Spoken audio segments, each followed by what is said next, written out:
Hello everyone and welcome to an online look at some of our pubs of Royal Leamington Spa and some of the people that use them.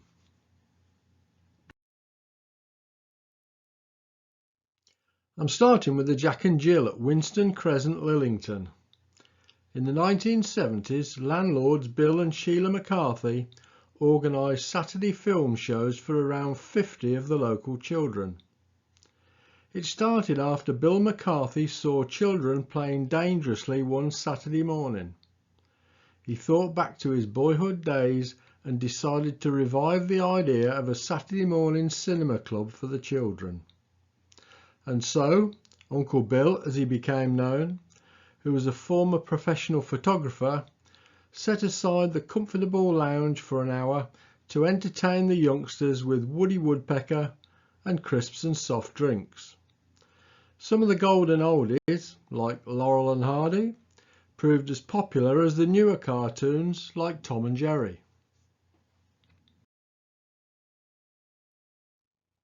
On the back row from left to right are Steve, Jeff Gould, Ros Griffin, Ray Phillips and Terry.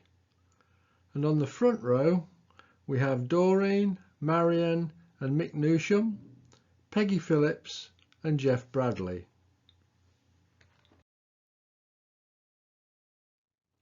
This photograph was taken in the lounge. And here we have Liz Cyphus, Jimmy Shilliday, John Healy, Dot and Herbie Shilliday, Tom and Mary Hay, Pauline Healy, Betty and Ron Smith.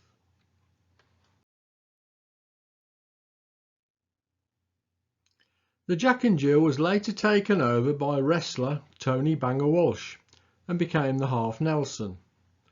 Some of you will recognise the wrestling term. In February 1992, stars of the entertainment business and others turned out for the official opening of the Half Nelson.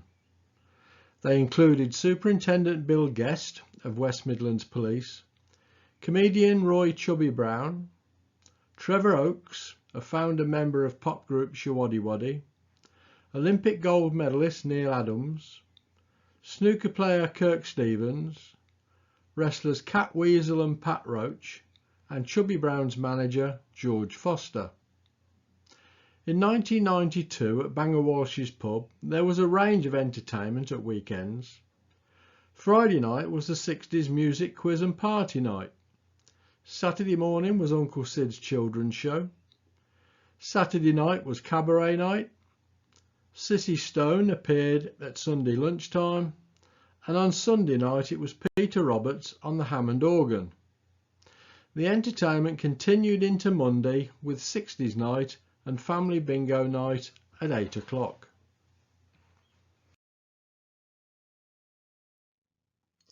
This is the Queen's Arms in Queen Street around 1900.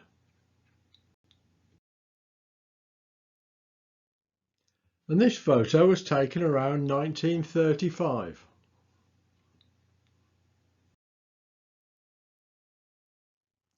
This is the Queen's in 1977 and shows Harry Turner, Frank Hartwell, Elsie Phillips and Johnny Quinn with landlady Wyn James on the far right.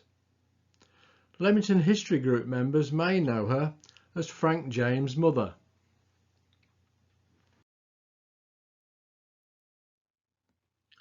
The James family on the 3rd of January 1978, the night that the Queen's Arms pub closed for the last time.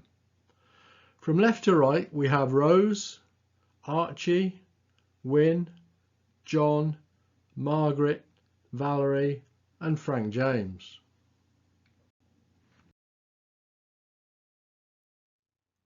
This was also taken on the 3rd of January 1978. It includes Wyn James in the centre, Dave Height is to her left, Bill White to her right, Neville Bound is far left and Julian Archer far right. The next pub that I'm going to look at is the Talbot. This photo of Rushmore Street shows a party celebrating the 1937 coronation of King George VI and Queen Elizabeth. It was taken from the upstairs window of the Talbot Inn. Gwen Cross is at the piano, and her father, Mickey Fathers, is to the right wearing a tie. Mrs. Cross was 14 when her late father became licensee in 1919. In February 1975, it was reported that a Leamington woman who followed her father and husband as licensee of one of the town's oldest public houses has retired. Mrs. Gwendolyn Cross has been associated with the Talbot Inn for more than 55 years. Although serving drinks had been a full-time job, Mrs. Cross was once a swimming instructress. She gave her first lessons in 1925 and taught thousands of Leamington children in the 48 years up until 1973.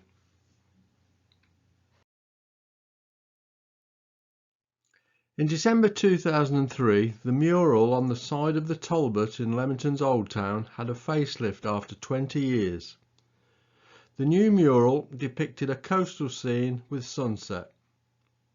It took 8 volunteers plus artists Dave Mail and Rich Inwood from the Community Arts Workshop 8 weeks to complete the work, and was funded from a number of sources including a grant from Regenesis. The volunteers were Josh Myers, Kate Cliff, Steve, Pat and Bronya Sawyer, Marisa Montaldi, Sinead and Denny Reeder.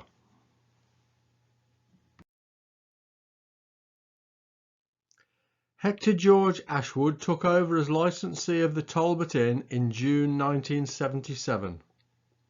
Hector first came to the UK in 1961, aged 24. A former Jamaican iron and copper worker, he spent 16 years at British Rail and the Ford Foundry before noticing a gap in the market and taking on the Rushmore Street premises. He said at the time, there weren't any West Indian pubs in the area at the time, and there were quite a few of us, so I decided to try it. I was the first black or West Indian landlord in Leamington, Warwick or Stratford. As time went on, there were more ethnic people opening pubs. It became normal to see a West Indian landlord. The Talbot became the venue for the annual Jamaican Independence Day Festival. Along with his wife Barbara, he remained until his retirement in August 2007. He was so popular that the pub became known by locals as Hector's House.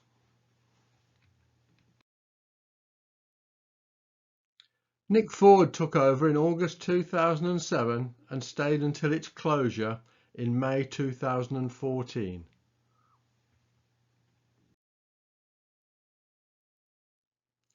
The Walnut Tree at Lillington was officially opened on the 20th of May 1958 by Leamington Mayor Councillor Eric Lucas.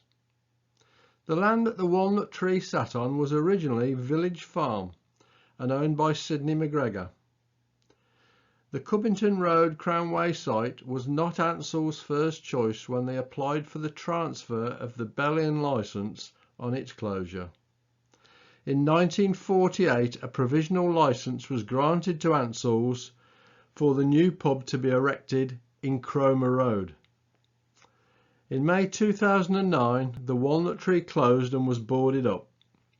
Despite a vigorous campaign and a 2,500 signature petition, Lillington residents were unable to prevent supermarket chain Tesco acquiring the premises and opening an express store on Friday the 19th of March 2010.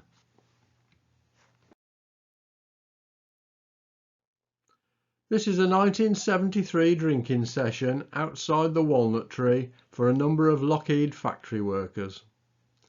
On the back row are Richard Bass, Pete Godfrey, Henry Tomaszewski and Nigel Carey. On the front row are Robert Payne, Fred Chamberlain, Brian Holloway, Graham Appleton and Robert Jones.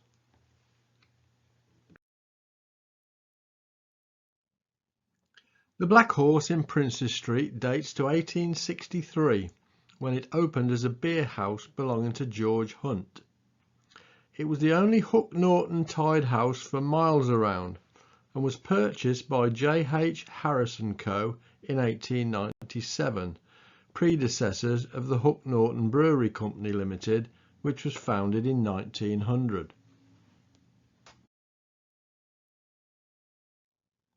This is the Black Horse in the 1960s.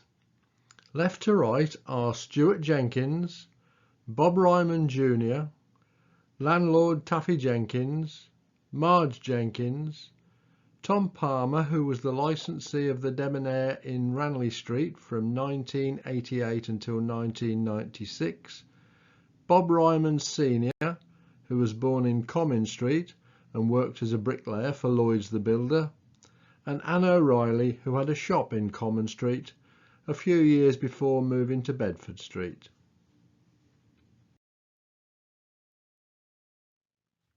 And this is Charlie Stanley, who was known as Moke, and George Dunn around 1965. This 1986 photograph was taken from the Campion Hills. Some years later I went back to the Campion Hills to take an updated photo. Unfortunately, the trees on the hills had grown so much that it wasn't possible to see the pub.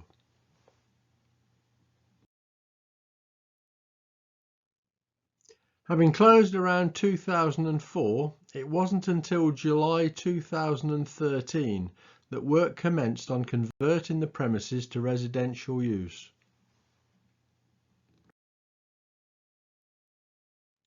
The Red House in Radford Road was originally a beer house until August 1856, when William Lovell, previously of the nearby Oak Inn, was granted a full on licence. In its early years, the Red House was owned by Phillips and Marriott Limited of Coventry. But when the latter was acquired by Bass, Ratcliffe and Gretton Limited of Burton-on-Trent in 1924, it started its long tenure as a Bass house. Sadly, the Red House closed on Saturday the 14th of July 2012. This 1953 photo includes Jim, Tom, Mabel and Robin Rourke, as well as Harry Arnold.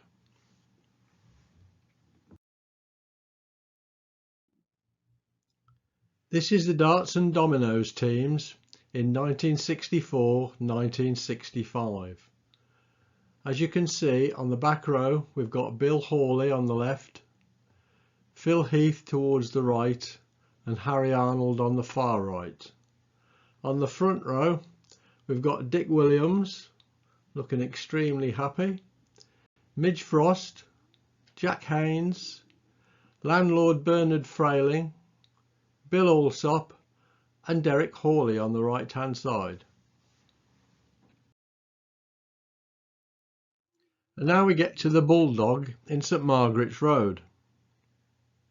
The Bulldog opened at 6 p.m. on the 15th of February 1956, and its first licensee was Douglas Pickett, who had been issued with his licence the day before. It was the first new licensed house in the borough of Royal Leamington Spa since before World War II, and it was owned by Thornley Kelsey Limited at Radford Semley. There's no social distancing going on here. This was the Bulldog Christmas party in 1956.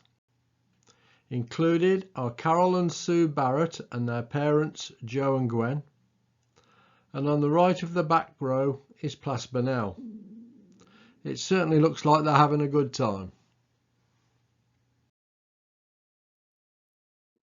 This was taken at the Bulldog in 1958. Bottom left with the bow tie is licensee Doug Pickett.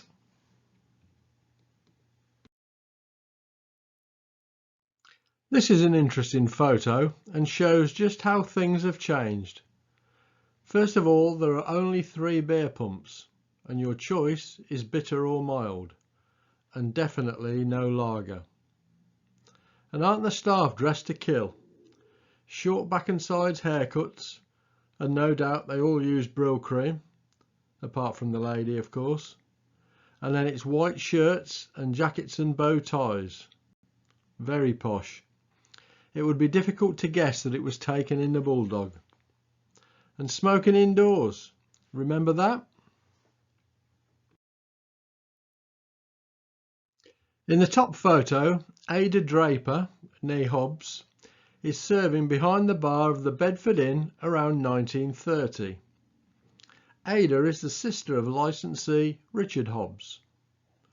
Bottom left is landlord William Astle, who was the licensee from 1940 until 1954. And bottom right is licensee James Mcdonnell in the 1970s.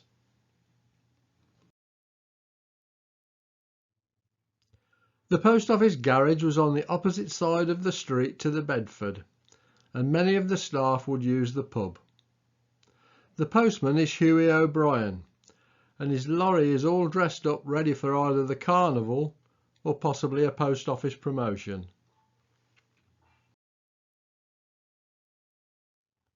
A number of post office workers are also in this 1982 photo and include John Curran, Alex Steele, Jeff Steele, Reg Bush, Derek Baldwin, Keith Good and Mick Griffin.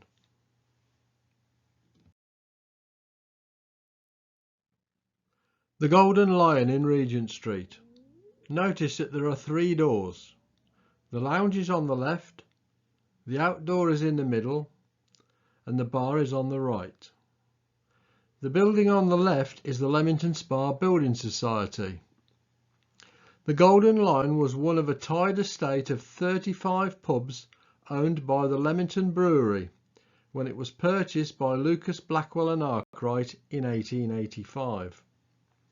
They later became Lucas & Co Limited, and it became an Ansell's pub following their 1928 acquisition of the Leamington Brewery. The Golden Lion closed in 1988 and the building went on to become a branch of the Royal Bank of Scotland. The sign that you can see is now the only pub sign held in the Leamington Art Gallery and Museum collection. This is landlady Rose Mcdonnell in the backyard. The gate that you can see leads to Satchwell Street. Rose was at the Golden Lion from August 1964 until August 1966. Landlords from different pubs often used to socialise together. This is Bill and Sheila McCarthy's leaving do at the Golden Lion in 1982. Left to right are Pat and Joyce Reed, who were licensees at the Fox and Vivian, Bill and Sheila McCarthy, and Pat and Dave Butler, who were at the Guards Inn.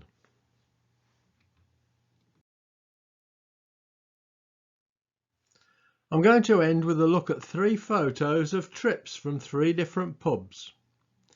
In later times, following an episode of Only Fools and Horses, they became known as Jolly Boys Outings. This is the Stony Arms in the 1930s. Notice that there are no ladies present.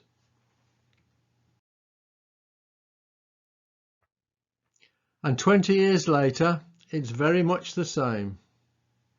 This is a coach full of men from the Binswood off for a day out, possibly to the races. And fast forward to 1971, and here we have lads from the Leopard off on a trip to Blackpool. On the back row is Eric Canning, Ian Walker, Len King, Dave Bullet Friend, Brian Smith, Graham Horton, Bob Marshall, Keith Jones, Jeff James, John Bolitho and Colin May. Just below them is Paul Smith and Neville Billington.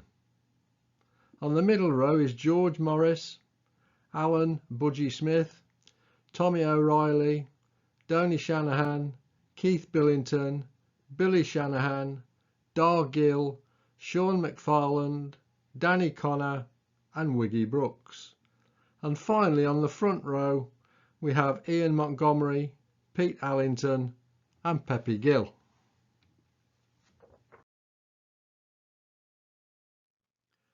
We still do have one or two of these books left if you're interested.